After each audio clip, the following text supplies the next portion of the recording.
Acute post operative pen, तर ते म्हणतात की ॲक्यूट पेन सर्व्हिसेस चालू करा. तर पेनची डेफिनेशन दिली आहे, अनप्लिझंट आहे, सेन्सरी आणि इमोशनल. तर इमोशनल पण ॲफेक्टिव्ह कंपोनंट पण घेतला. Acute or potential tissue damage or perceived in such terms, म्हणजे परसेप्शन असेल तरी पण त्याला घ्या. इथे पूर्ण डेफिनेशन नाही दिली. आणि आपण याच्या आधी पण बघितलं आहे total pain, physical, mental, social, spiritual. तर मोस्टली अंडर ट्रीटमेंट होतं, म्हणून ते म्हणतात की ॲक्यूट पेन सर्व्हिसेस बनवा. त्याच्यात नवीन गोष्टी ॲड केलेल्या आहेत, बाकीच्या आहेत या दोन आणखी ॲड केल्या आहेत, PCA प्लस इन्फ्युजन्स, इपिड्युरल किंवा पेरिन्युरल. तर इपिड्युरल इन्फ्युजन्स खूपच कामाचे आहेत, पुढे बघू ते. तर कॉजेस काय काय आहेत पेनचे, पहिलं तर सर्जिकल साईडचं आहे टिश्यू ट्रॉमा फर्स्ट, नंतर मग पोस्ट ऑफ ते ड्रेन्स ट्यूब्स पण घेतात त्याच्यामुळे पण होतो, आणि नंतर कॉम्प्लिकेशन्स आहेत. तर या पेनमुळे मोबिलायझेशन कमी होतं, मोबिलायझेशन कमी झाल्यामुळे रेस्पी आणि थ्रोम्बोएम्बॉलिक इश्यू होतात, रेस्पिरेटरी मूवमेंट कमी होते मोबिलायझेशन नसल्यामुळे, आणि स्ट्रेसेसमुळे थ्रोम्बोएम्बॉलिझम होतं.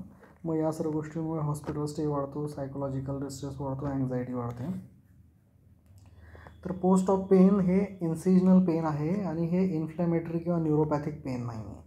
तर त्याचं क्लिअर कट म्हणणं, it is not inflammation, it is not neuropathy, it is incisional pain. आणि याच्यातसुद्धा हायपरअल्गेझिया होतो.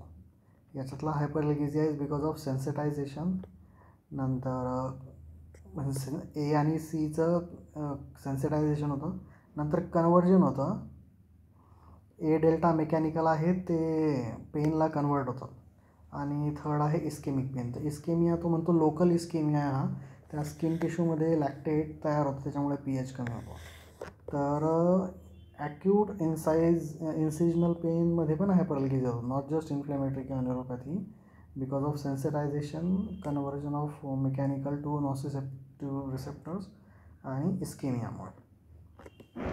तर क्रोनिक पेन हे डेफिनेशन आहे 2 महिने किंवा त्याच्यापेक्षा जास्त पाहिजे. आणि त्याचं म्हणणं आहे की कॉमन सेन्स डेफिनेशन आहे की beyond expected healing period, healing झाल्यानंतर तरी थांबलं पाहिजे. म्हणून तो म्हणतो प्रीएम्प्टिव्ह ॲनाल्जेसिया द्या. आपण बघितलं इथे सेन्सिटायझेशन होतं, हायपरअल्गेझिया होतं, म्हणून प्रीएम्प्टिव्ह दिल्याने पेरिफेरल आणि सेंट्रल सेन्सिटायझेशन कमी होईल, त्याच्यामुळे पोस्ट इंजुरी पेन कमी होईल. तर हे त्याचा एक पहिला त्याने त्याचा डाव टाकला. नंतर पेनमुळे स्ट्रेस रिस्पॉन्स चालू होतो नॉसिसेप्शन ॲक्टिव्हिटीमुळे. नंतर pharmac is main treatment, drugs are main आहे, non pharmacological treatment is not the main thing, हे त्याने क्लिअर कट केलेलं आहे. आणि मल्टीमोडल, तर यांची हे एक पेन सोसायटी आहे अमेरिकेची, अमेरिकन पेन सोसायटी. त्याचे 32 रेकमेंडेशन आहे, 32मधले 4 हाय क्वालिटी एव्हिडन्सवाले. त्यातलं त्याने म्हटलं की नॉन फार्मॅकोलॉजिकल ॲड करा, पण प्रायमरी मेन्स्टे तुमचा मल्टीमोडलच आहे. तर multimodal pharmac is the cornerstone, non pharmac is not the primary. नंतर PCM प्लस NSAID आपल्याला माहिती सिनर्जिस्टिक आहे, ते रेकमेंडेशन एक कन्फर्म आहे. रिजनल इज व्हेरी गुड, कुठेही जिथेही शक्य असेल रिजनल ॲनाल्जेसिया द्या. आणि थोरॅको ॲबडॉमिनलसाठी न्यूरॅक्झियल पाहिजेच पाहिजे. तर फार्मॅक इज द प्रायमरी. मग त्याच्यात नवीन गोष्टी ॲड केल्या, PCA, एपिड्युरल, पेरिन्युरल इन्फ्युजन्स. तर मल्टीमोड म्हणजे 2पेक्षा जास्त, 2पेक्षा जास्त म्हणजे सेम कॅटेगरी नाही, डिफरंट मोड असले पाहिजे. तर डिफरंट मोड आहे तर ते सिनर्जिस्टिक किंवा ॲडिटिव्ह होतात, आणि 2 नसल्यामुळे प्रत्येकाचा साईड इफेक्ट वेगवेगळा असल्यामुळे टोटल साईड इफेक्ट कमी होतात. त्यांचं म्हटलं आहे राऊंड द क्लॉक, त्यांनी म्हटलं मोजून द्या. आपले काही लोक म्हणतात ICU अंडरस्टँडिंगवाले की तुम्ही पेन काय म्हणतात फीवर मास्किंग होतं याच्यानं. बाबा इथे क्लिअर कट लिहिलेलं आहे राऊंड द क्लॉक पाहिजे, विषय संपला. NSAID किंवा ॲस्टामिनोफेन घड्याळ लावून त्यांना प्रीएम्प्टिव्ह रेग्युलर केलं पाहिजे. PCMचं म्हणतो आहे तो मॉडरेट टू सिव्हिअर आहे, क्विक आहे, इफेक्टिव्ह आहे, प्रेडिक्टेबल आहे, म्हणून राऊंड द क्लॉक द्या IVने. त्याचे साईड इफेक्ट्स कमी आहेत, प्रोफाईल चांगली आहे, टॉलरेबिलिटी चांगली आहे. तर PCM is the first line. 4 gram per day, 1 ग्रॅमचा आहे तर 15 mg/kg ने 1590, तर 900 × 4 तर 4 gram per day. Oral better आहे, ओरल पण त्याचं ॲब्सॉर्प्शन चांगलं आहे. नंतर मग सेकंड लाईन एनसेड आहे, पण एनसेडचं म्हणतो पेशंट सिलेक्शन व्यवस्थित पाहिजे, कारण की प्लेटलेट फंक्शन हे करतात, रिनल इम्पेअरमेंट, गॅस्ट्रिक आणि डिओडेनल अल्सर करतात, ब्रॉन्कोस्पाझम होऊ शकतो. पण हे छान आहेत, हायपरॅल्गेसिया थांबवतात. हे very important word. Opioid sparing आहेत, पेरिफेरली ॲक्टिंग आहेत. तर या 3 गोष्टी त्यांच्या जबरदस्त आहेत, की पेरिफेरल ॲक्टिंग आहेत, हायपरॅल्गेसिया थांबवतात, ओपॉइड स्पेरिंग आहे. PCA युजली IV किंवा एपिड्युरलच असतो. तर काय नाही, पंप आहे, पंप दाबून तो देतो, पण हा मेंटेनन्स आहे फक्त. हा बोलच नाही आहे. तुम्हाला आधी पेन कंट्रोल करावं लागेल, मग पेशंट जो आहे तो फक्त त्याच्या याच्यानुसार थोडाफार डोस कमी जास्त करेल, ते काही पीक किंवा इन्क्रीज नीडसाठी. तर त्याच्यात ओपॉइड्स आर बेस्ट, कारण की ओपॉइडची डेली लिमिट काही फिक्स्ड नाही आहे. हे एक चांगलं आहे. ओपॉइडला तसं डोस सिलिंग नाही आहे. त्यांचे साईड इफेक्ट्स असतील, पण त्याचं डोसचं लिमिटेशन नाही आहे. ऑर्गन टॉक्सिसिटी नाही, कुठला किडनी डॅमेज वगैरे काय नाही होत. कॉन्स्टिपेशन होतं, पण दॅट इज डिफरंट इश्यू. तर आता PCA काय, पेशंट कंट्रोल येतं. हे पेशंट चांगले नाहीत, एल्डर असेल, चिल्ड्रन असेल, कन्फ्यूज असेल, तर मग यांना सिस्टर किंवा केअरटेकर कंट्रोल द्यावं लागेल बस. तर पेशंटला डायनॅमिकली इंटरॅक्ट करायचं असतं त्या पंपसोबत, म्हणून पेशंटचं विलिंगनेस पाहिजे. काय ते लोक घाबरतात की ओव्हरडोस होईल, ॲडिक्शन होईल, त्याच्यामुळे त्यांचं काउन्सिलिंग आवश्यक आहे. पेशंटचं काउन्सिलिंग, सिस्टरचं काउन्सिलिंग, सिस्टरचं ट्रेनिंग, आणि सेफ आणि स्टँडर्डाईज सिस्टम असल्या पाहिजे ज्या आपण पंप वापरतो आहे ते. आणि मॉनिटरिंग पण केलं पाहिजे, फक्त पेशंटवर रिलाय नाही करायचं आहे. नंतर हे ओपिऑइड आहेत, आपण बघितलं हायर सिलिंग नाही आहे, पण ते PONV करतात, रेस्पी डिप्रेशन करतात, त्याच्यामुळे मॉनिटरिंग आवश्यक आहे. पेन असेसमेंटसाठी पण PONV असेल, रेस्पिरेटरी डिप्रेशन असेल, पण त्याचं म्हणणं रेस्पिरेटरी डिप्रेशनची भीती जास्त आहे पेशंटला पण नर्सला पण, त्याच्यामुळे ते कमी देतात ओपिऑइड, आणि पेशंटला पण घाबरवून ठेवतात की तुला भीती होईल. तर बॅरियर टू पेन मॅनेजमेंट तेच आहे की पेन सब्जेक्टिव्ह आहे, त्याच्यामुळे self reporting is the only solution. परंतु पेशंटला पेन काय आहे ते पण माहीत असलं पाहिजे, त्याची अंडरस्टँडिंग पण क्लिअर करायला हवी. भरपूरदा ते घाबरतात, त्यांना वाटतं साईड इफेक्ट होईल, त्याच्यामुळे अंडर रिपोर्ट करतात, आणि त्यांना भीती वाटते मी ॲडिक्ट होऊन जाईल. नर्सेस पण काहीतरी त्यांच्या मनात डाऊट भरत असतील, आणि सिस्टर लोकांना स्वतःला पण नॉलेज गॅप असतो, नॉलेज बॅरियर आहे. नंतर त्यांना पेशंटवर खूप डाऊट करतात की हा ओव्हर रिपोर्ट करतो आहे, म्हणजे याचं इमॅजिनरी आहे किंवा सायकोलॉजिकल पेन आहे. तर ते त्यांनी नाही करायला पाहिजे. तर या सर्व गोष्टींमध्ये पेन ही प्रायोरिटी ठेवली पाहिजे आपण, म्हणून पेन ट्रीट करू, या सर्व गोष्टींचा अर्थ हा आहे. पेशंटचं एज्युकेशन आवश्यक आहे या गोष्टींमुळे.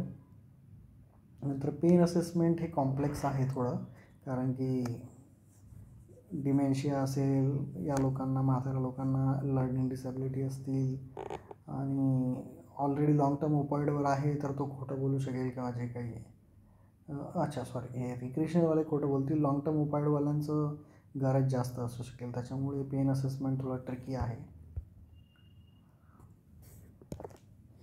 तर रिजनल ॲनेस्थेशिया, रिजनलमध्ये मग लोकल इन्फिल्ट्रेशन असेल, पेरिन्युरल आहे, नंतर स्पायनल आणि एपिड्युरल, प्रत्येकाचं त्याने इफेक्ट वर्णन केलं आहे, त्याचंच म्हणणं आहे की सगळेच चांगले आहेत. आणि ओपॉइड स्पेरिंग आहेत. एपिड्युरलचं तर तो एकदम फॅनच आहे. Opioid with local epidural with local plus opioid, superior analgesia आहे कुठल्याही टेक्निकपेक्षा जास्त. पेन स्कोर्स कमी आहेत, ओपॉइड स्पेरिंग होतं, आणि MI पल्मोनरी आणि कार्डियक कॉम्प्लिकेशन जबरदस्त कमी होतात, आणि बॉवेल फंक्शन पण अर्ली रिटर्न येतात. इथे ओपॉइड टाकलं म्हणून बॉवेल फंक्शन खराब नाही होत, तो मोबिलाइज लवकर होतो, ॲम्ब्युलेट लवकर होतो, ॲम्ब्युलेट लवकर झाला की त्याचं बॉवेल फंक्शन परत येतं. इंट्राथिकल ओपिऑइड पण चांगले आहेत, त्याच्याने सॅटिस्फॅक्शन येतं, कारण की ॲनाल्जेसिया खूप चांगला बसतो. पहिले 24 तास द्या म्हणतो आहे तो, आणि त्याचे साईड इफेक्ट्स आहेत की डिलेड रिस्पायरेटरी डिप्रेशन होऊ शकतं, पण भरपूरदा लोक घाबरतात. लोकल चांगलं आहे, पण लोकल जितक्या वेळ लोकल दिलं तेवढंच काम करतं ते.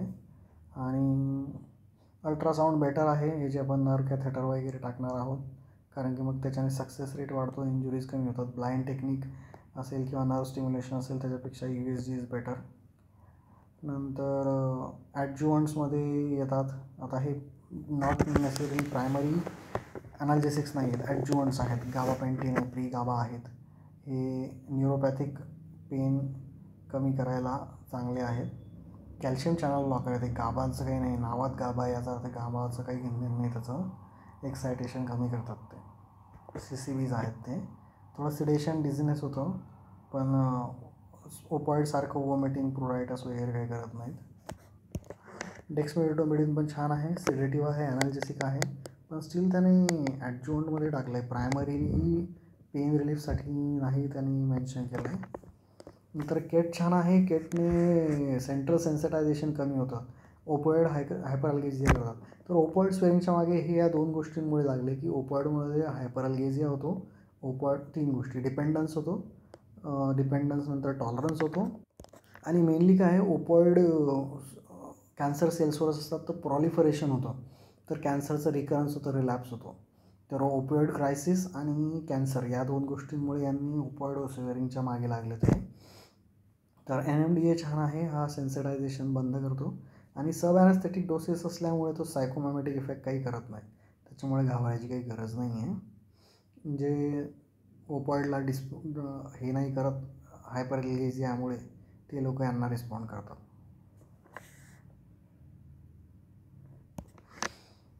हे बघितलं आपण. एल्डरलीमध्ये काय कोमॉब्स आहेत, मेडिकेशन्स आहेत, डायनॅमिक चेंजेस आहेत, कायनेटिक चेंजेस आहे, रेस्पिरेटरी डिप्रेशनला प्रोन आहेत, म्हणून त्यांच्यासाठी ना सिम्पल असेसमेंट टूल पाहिजे, व्हर्बल स्केल किंवा नंबर स्केल काहीतरी मल्टीमोडल टायट्रेट करून द्यायचं.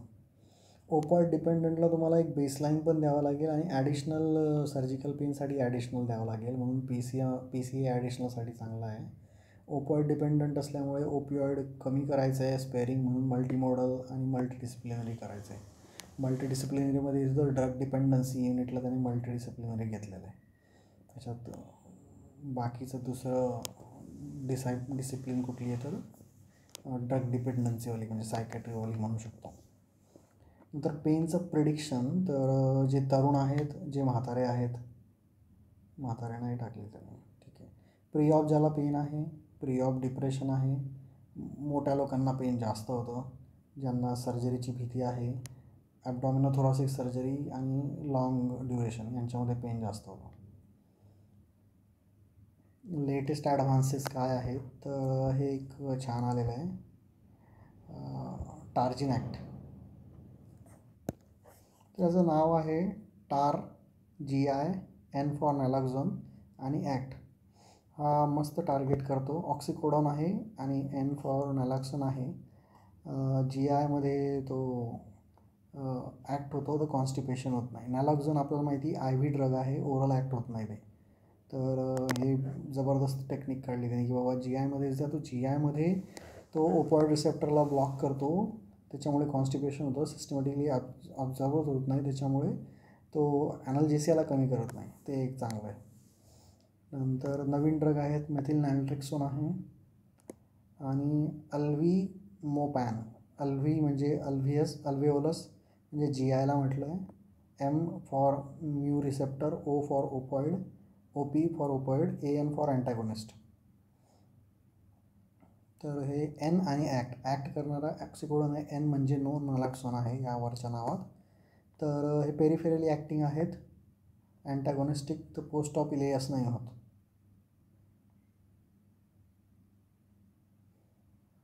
तर पेरिफेरल रिसेप्ट ब्लॉक करायला हे आहेत.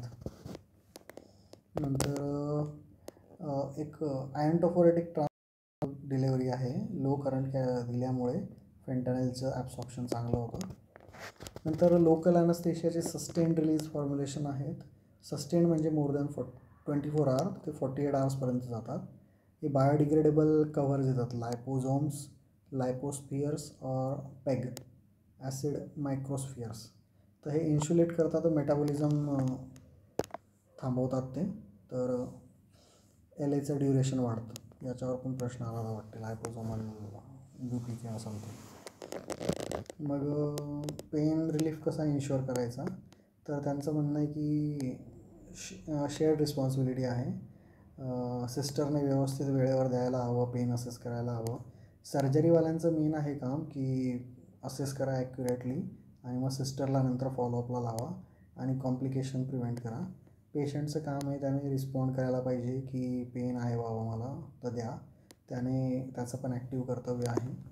ॲनेस्थेटिस्ट इंट्राऑप पोस्ट इंट्राऑप तर तो स्वतः बघणार आहे, पोस्ट ऑप प्लॅन देऊन टाकायचा त्यांना, ते लोक बघत बसतील. त्याने असं लिहिलं की फक्त प्रिस्क्रिप्शन आपलं आहे, पोस्ट ऑप बघणारे लोक सिस्टर आहे.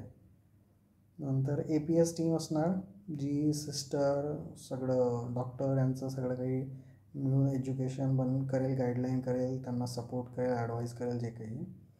आणि हे बघितलं आपण पेन सोसायटीचं की 32 ॲडवाइसेस आहे, 4 इव्हिडन्सवाले आहेत. मल्टीमोडल हवं विथ नॉन फार्मॅक ॲज ॲडज्युवंट. नंतर PCM प्लस NSAID, रिजनल आणि इप्युड्रल स्पेशली थोरायको ॲब्डॉमिनल सर्जरीला पाहिजे.